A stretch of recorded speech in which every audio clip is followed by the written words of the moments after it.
Нина Куратова. Рассказ называется «Нинка Крючинка». Есть у вас младшая сестра?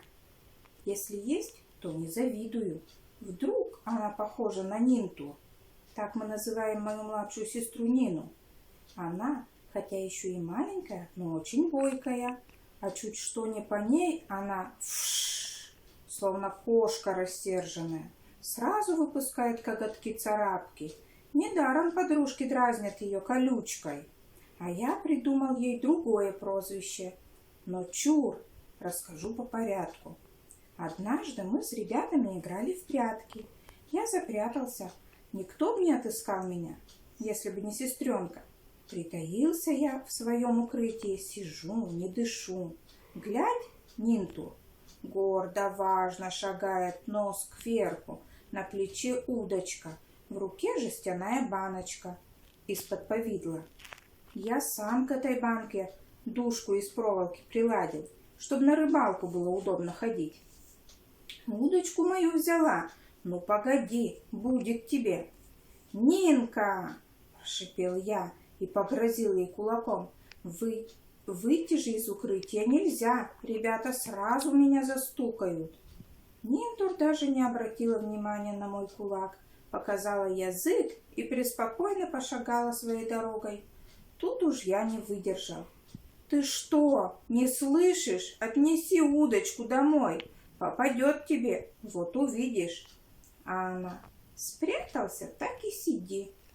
Жалко тебе удочки. Думаешь, я не умею ловить рыбу? Это ты не умеешь». Поймает два пескарика и задается. И пошла, и пошла. Такой шум подняла, что я только за голову схватился. Тут меня ребята и застукали. А Нинтур победно посмотрела на меня и, как ни в чем не бывало, зашагала дальше. Только ведерко подзынкивает. Дзвик-дзвик, дзвик-дзвик. К вечеру я спохватился. Где Нинтурка-то?